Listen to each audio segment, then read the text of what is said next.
ثم أتوا صفا وقد أفلح اليوم من استعلى قالوا يا موسى إما أن تلقي وإما أن نكون أول من ألقى قال بل ألقوا فإذا حبالهم وعصيهم يخيل إليه من سحرهم أنها تسعى فأوجس في نفسه خيفة موسى قلنا لا تخف إنك أنت الأعلى وألق ما في يمينك تلقف ما صنعوا إنما صنعوا كيد ساحر ولا يفلح الساحر حيث أتى فألقي. السلام عليكم ورحمة الله وبركاته.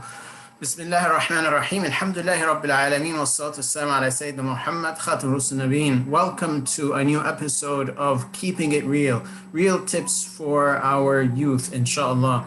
This morning I received an email from one of our students in the community, a 21-year-old brother in college. And his message was, I want to get involved with the organization. I want to do an internship, but I'm taking an organic chemistry class, and it's a heavy class, and I don't think I can dedicate 4 hours a week to an internship, so maybe I will pass. And I hear this a lot. Almost every day, someone in high school or college reaches out and says, oh, I'm so busy, I don't think if I can achieve this goal that I'm trying to achieve. And my answer is simply, if you're not stretching yourself a little bit beyond your comfort zone, you're not going to gain. If there's no gain and no pain, there's no gain, right? That's what a lot of people say. And we were just listening to a couple of ayat from Surah Taha. Beautiful surah. I love Surah Taha. It has so many leadership concepts and principles, and it's all revolving around Aqidah. It talks about oneness of Allah subhanahu wa ta'ala as the Lord of the universe, oneness of Allah subhanahu wa ta'ala from a perspective of his qualities and attributes, and the oneness of Allah subhanahu wa ta'ala as the only one to be worshipped from the perspective of our actions, our acts of worship, our submission to Allah subhanahu wa ta'ala. And the two ayat that we heard at the beginning of this little recording is about Musa alayhi salam as he was getting ready to, or as he was challenging Fir'aun, and Fir'aun was telling his people, was telling the media, these are two magicians, referring to Musa and Aaron, peace be upon them both.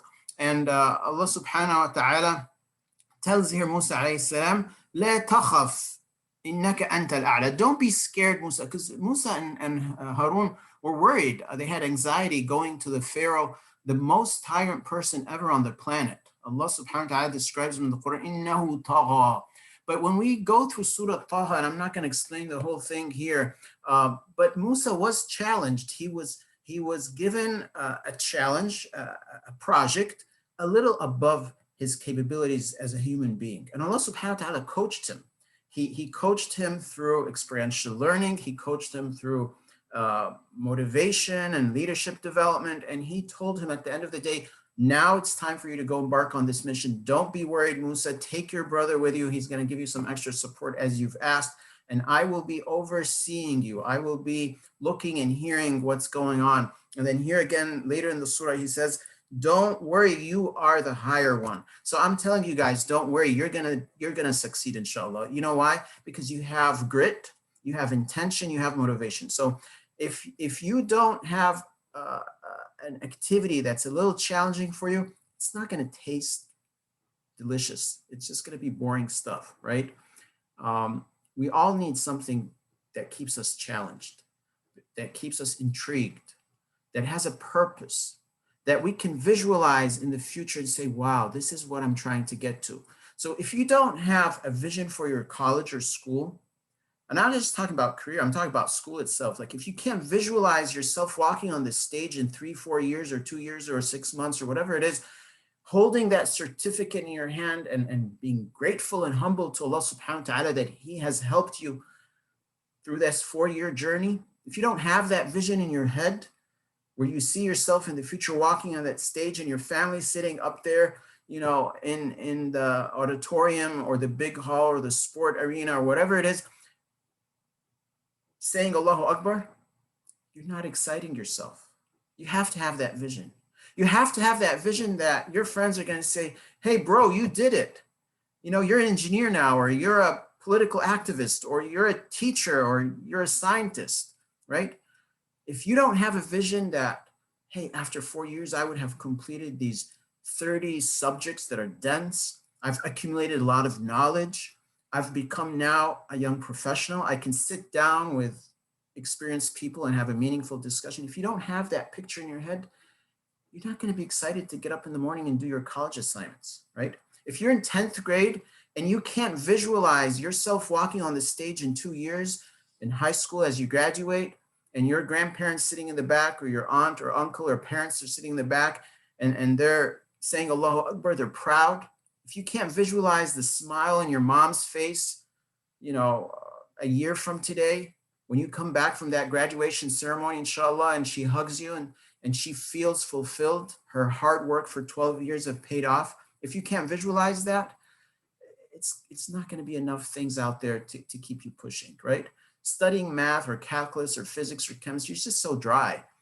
You don't use it every day in your life if you're in 10th grade. Now, if you visualize that, and if you visualize the value of chemistry, and now you go to the internet and you start ordering chemicals, and you create a small little lab in your shed or basement or apartment, and you start to put things together and come up with new experiences, and do soap, do fragrances, whatever. If you don't feel yourself having that urge or need to take that knowledge you're doing at school and doing something with it, removing a stain from your car wheels, or a stain from your favorite t-shirt or whatever it is, then there's not enough to excite you.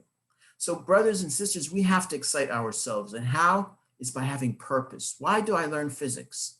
So that maybe I can make my car more efficient when I'm driving it, so I can put the proper air pressure. Now you could say, well, I don't need to study physics, I'll just go to the gas station and fill it up with air. Of course you can do that, but now you're being told what to do. You're not being a leader, you're being a follower. You're just following someone else's instructions. You're becoming like a robot. But if you want to be in control, you need to understand. And to understand, you need to learn. And to learn, you need to study. You need to study the physics, the chemistry, the Arabic, the English. And just like the Prophet ﷺ was commanded, Iqra, that is studying, that is reading. So we have to study, we have to excite ourselves. So we have to inspire. If there is a purpose, if there's a mission, if there's a visual of the future, a vision, we will feel more excited, intrigued.